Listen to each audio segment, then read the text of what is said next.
무엇을 말하느냐가 아니라 언제 말하느냐가 핵심이다.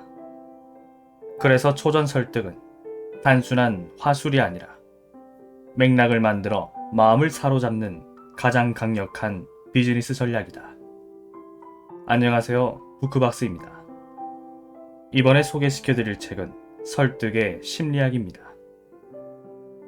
이 책의 작가님은 로버트 치알디니 씨이며 그는 애리조나 주립대학교의 심리 마케팅학과 교수이며 설득의 과학을 연구하는데 평생을 바치고 있습니다. 그리하여 그는 설득과 수능, 협상 분야에서 전문가로서 세계적 명성을 얻었습니다. 그가 작성한 설득의 심리학은 전 세계 300만 부가 넘게 팔렸고 30개가 넘는 언어로 번역되어 출간되었으며 꼭 읽어야 할 최고의 비즈니스서 100권에도 이름을 올린 적이 있습니다. 이 책은 총 3가지 설득의 시리즈로 편성이 되어 첫 번째는 사람의 마음을 사로잡는 6가지 불변의 법칙, 두 번째는 예스를 끌어내는 설득의 50가지 비밀, 세 번째는 작은 시도로 큰 변화를 만드는 스몰 빅의 힘으로 구성이 되어 있습니다. 먼저 여러분에게 소개시켜드릴 첫 번째, 마음을 사로잡는 6가지 불변의 법칙입니다. 모든 빚을 갚아라. 마치 신에게 빚진 것처럼. 사회학자 및 인류학자들에 따르면 상호성의 원칙에는 인류 문화의 가장 보편적이고 기본적인 규범이 담겨 있다. 무엇이든 받은 대로 갚아야 한다는 것이다. 뭔가 받은 사람은 상호성의 원칙에 따라 갚을 의무가 생기므로 사람들은 자기만 손해볼지 모른다는 불안감에서 벗어나 다른 사람에게 뭔가를 제공할 수 있다. 상호성의 원칙에 내재된 미래지향적 의무감 덕분에 사회에 유익한 온갖 종류의 지속적 인간관계, 상호작용, 교환 등이 가능해진다. 따라서 사회 구성원들은 어린 시절부터 상호성 원칙을 준수하도록 훈련받으며 규칙을 어기면 사회적으로 심각한 제재와 비난을 받는다. 상호성 원칙은 누군가의 부탁에 대해 승낙 여부를 결정할 때 자주 영향을 미친다.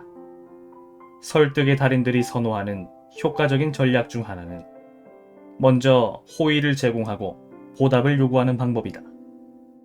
이 전략을 이용해 이득을 얻을 수 있는 것은 상호성 원칙의 3가지 특징 때문이다. 첫째, 상호성 원칙은 그 힘이 매우 강력해서 어떤 부탁의 승낙 여부를 결정하는데 영향을 미칠 다른 요소들까지 압도해버린다. 둘째, 상호성 원칙은 자신이 원치 않는 호의에도 적용되기에 신세지고 싶은 대상을 선택할 수 없으며 결국 선택권은 다른 사람의 손에 넘어간다. 셋째, 상호성 원칙은 불평등한 교환을 일으킬 수 있다. 부채의식에 따른 불편한 느낌에서 빨리 벗어나려고 사람들은 간혹 자신이 받은 호의보다 훨씬 더 큰 호의를 요구하는 부탁도 승낙한다. 상호성 원칙의 기본 원리를 살짝 변형한 또 다른 방법으로도 상대의 승낙을 유도할 수 있다. 호의를 베풀어 상대의 보답을 유도하는 대신 먼저 양보를 함으로써 상대의 양보를 끌어내는 방법이다. 거절 후 양보 전략 또는 문전박대 전략이라고도 하는 이 설득 기술은 상대가 양보를 하면 나도 양보를 해야 한다는 부담감을 이용한다.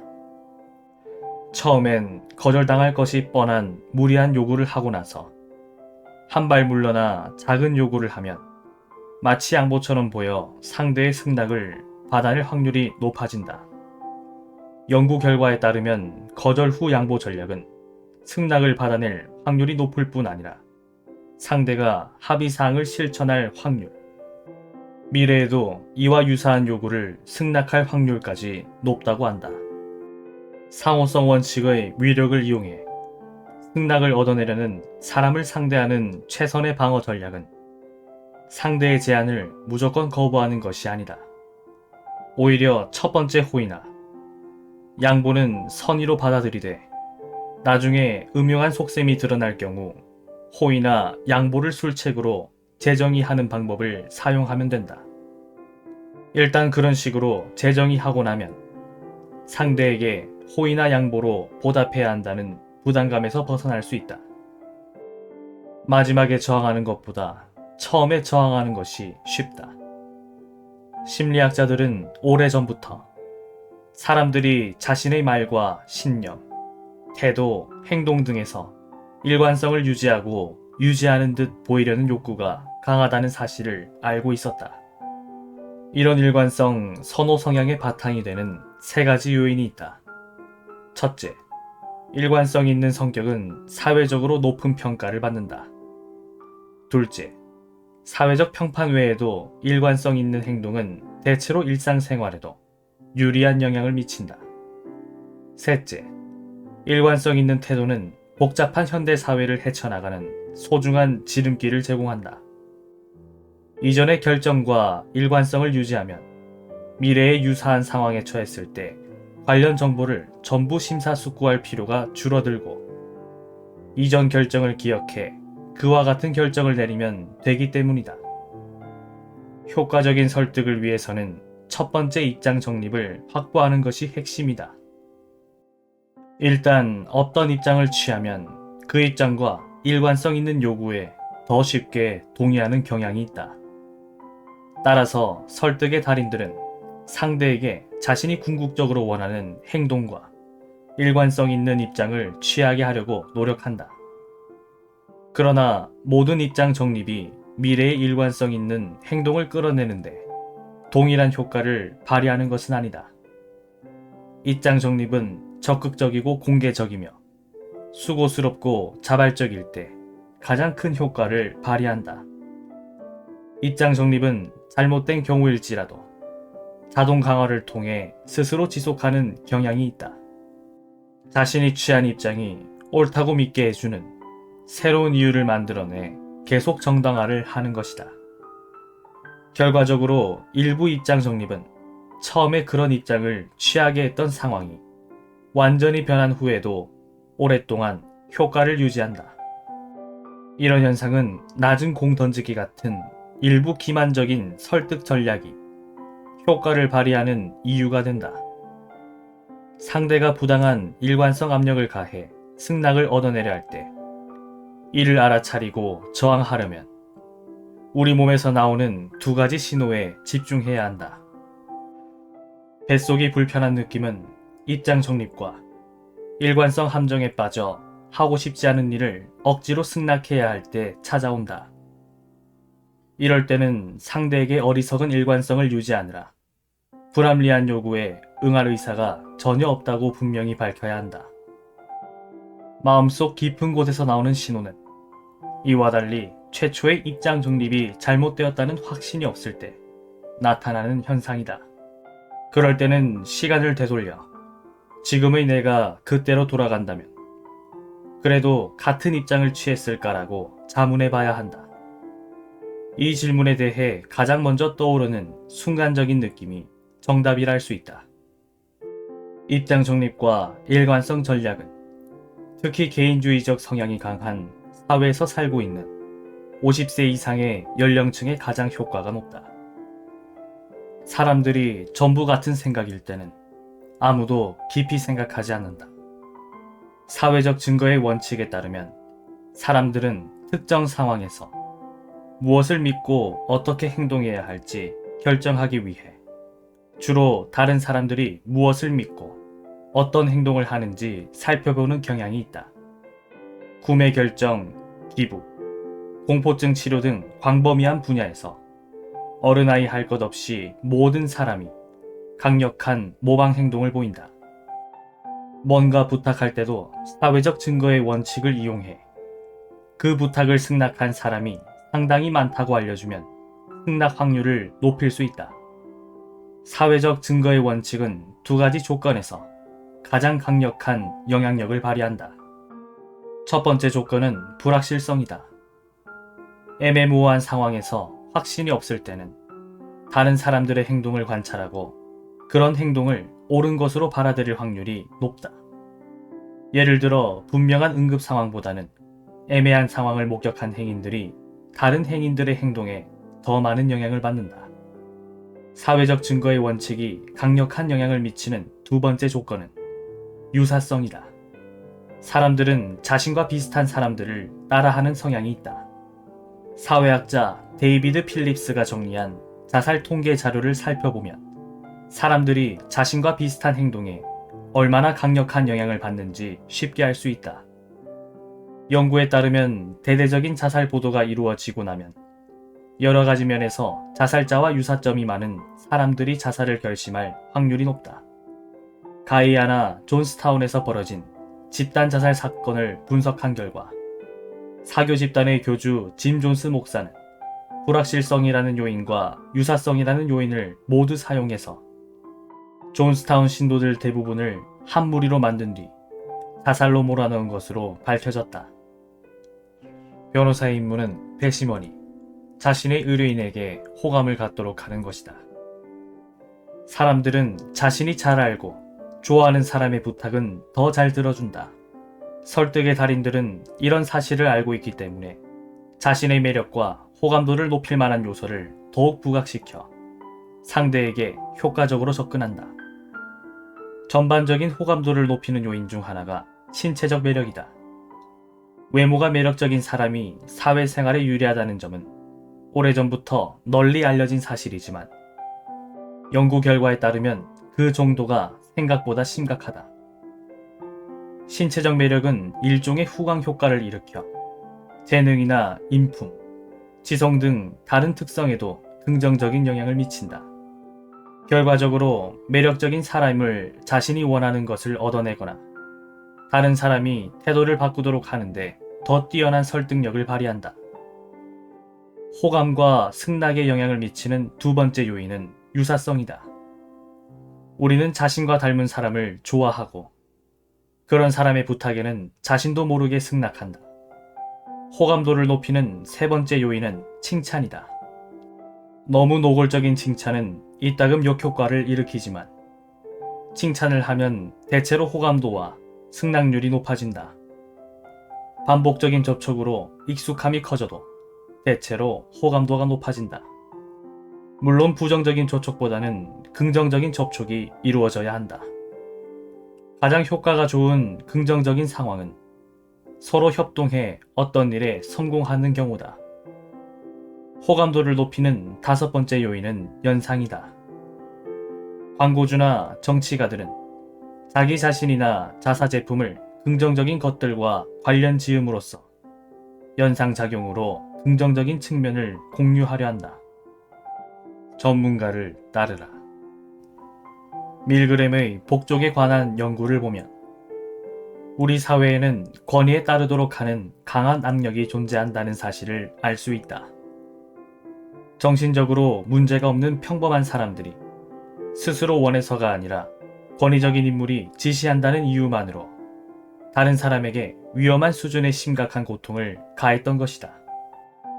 권위에 복종하려는 이런 강력한 성향은 그 복종이 옳은 행동이라는 개념을 사회 구성원들에게 심어주려고 마련한 체계적인 사회화 과정의 산물이다. 더욱이 그런 권위자들은 보통 높은 수준의 지식과 지혜, 권력을 보유하고 있어 진짜 권위자의 명령을 따르는 것은 바람직한 행동인 경우가 많다. 이런 이유로 의사결정의 지름길을 따라 분별 없이 권위에 복종하는 일이 일어날 수 있다. 자동적으로 권위에 복종하다 보면 권위의 실체가 아니라 단순한 상징에 복종하는 성향이 나타나기도 한다. 연구에 따라 이런 관점에서 가장 효과적인 상징으로 밝혀진 것이 바로 직함과 복장, 자동차다. 이런 상징의 영향을 연구한 여러 가지 연구에 따르면 사람들은 이런 상징 중 하나를 가진 사람에게 더 복종하는 성향을 보인다.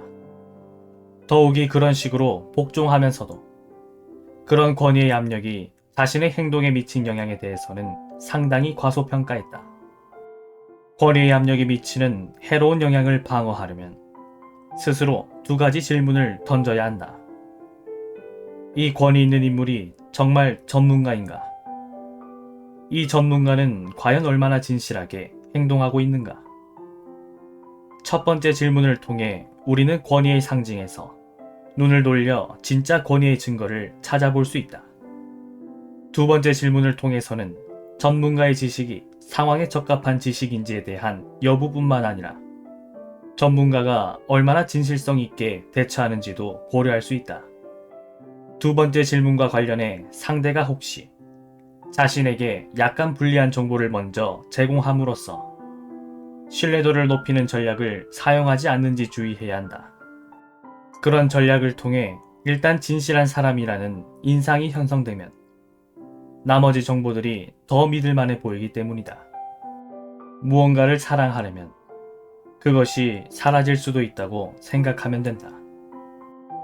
희귀성의 원칙에 따르면 사람들은 입수하기 힘든 대상에 더 높은 가치를 부여한다.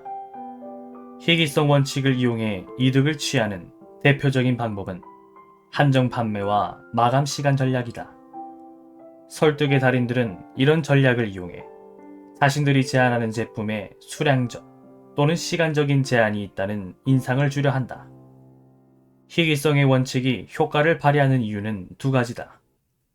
첫째, 대체로 입수하기 어려운 것은 귀중한 것인 경우가 많기 때문에 지름길 원칙에 따라 입수하기 어려운 물품이나 체험은 질이 뛰어나다고 결정해버린다.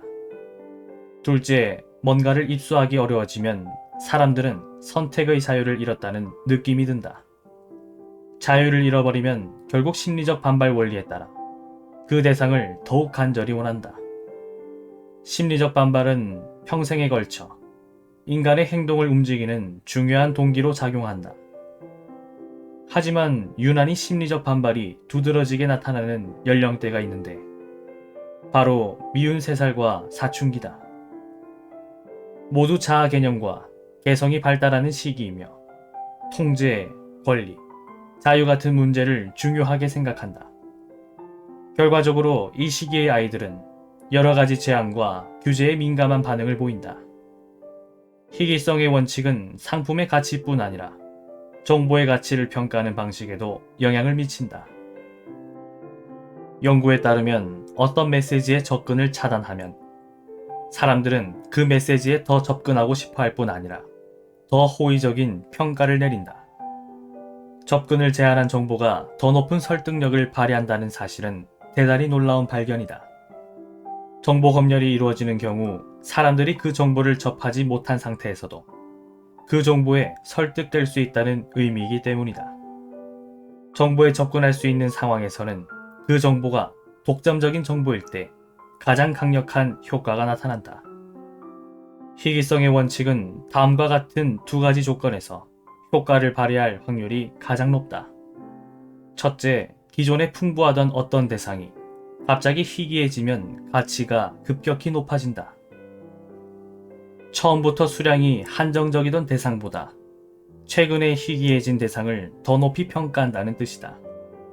둘째, 희귀한 자원의 가장 매력을 느끼는 것은 그것을 놓고 다른 사람과 경쟁하는 상황이다. 희귀한 대상을 접하면 사람들은 감정적 동요를 일으켜 사고 기능이 떨어지기 때문에 인지적인 방법의 방어 전략은 별로 효과가 없다. 차라리 희귀한 대상을 접할 때 일어나는 감정의 동요에 관심을 집중하는 편이 낫다. 일단 감정의 동요를 알아차리면 먼저 흥분한 감정부터 진정시키고 자신이 그 대상을 원하는 이유를 차근차근 검토해야 올바른 판단을 내릴 수 있다. 문명의 발전은 인간이 의식적인 사고 없이 자동적으로 수행할 수 있는 작업이 늘어나면서 이루어진다. 자연 상태에서 동물의 행동을 연구하는 동물행동학자들은 수많은 동물종들 사이에서 기계적이고 규칙적인 행동 패턴이 나타난다는 사실을 발견했다. 고정행동 패턴이라 불리는 이런 기계적 행동들은 누르면 작동하는 인간의 자동화된 반응과 상당히 유사하다는 점에서 주목할 만하다. 인간과 동물의 이와 같은 자동 행동 패턴들은 주어진 상황과 관련 있는 단 하나의 요인에 따라 촉발되는 경향이 있다. 유발 요인이라고도 하는 이 하나의 요인은 주어진 모든 정보를 철저하게 심사숙고하지 않고도 올바른 행동 방향을 결정할 수 있게 해준다는 점에서 상당히 가치 있는 역할을 한다. 이런 지름길 반응의 장점은 효율성과 경제성이다. 대체로 유용한 정보를 제공하는 유발 요인에 자동적으로 반응함으로써 생존에 필수적인 시간과 에너지, 사고 능력 등을 절약할 수 있기 때문이다. 단점이라면 어리석고 치명적인 실수에 취약하다는 것이다. 접근 가능한 정보 중 오직 하나의 정보에만 반응하기 때문에 실수를 저지를 확률이 높아진다. 더욱이 자신의 이득을 위해 부적절한 순간에 자신이 원하는 행동을 이끌어내려는 교활한 상대라도 만나면 상황은 더욱 위험해진다. 한 사람이 다른 사람의 요구를 따르는 승낙 과정은 사람들의 자동적인 지름길 반응의 관점에서 볼 때 충분히 이해할 수 있다. 현대인들 대부분은 일련의 승낙 유발 요인, 즉 언제 상대방의 요구에 응해야 자신에게 가장 이익이 될지 알려주는 특별한 정보들을 갖고 있다. 이런 승낙 유발 요인들은 특정 요구에 사람들을 따르게 만드는 무기로 사용할 수 있다.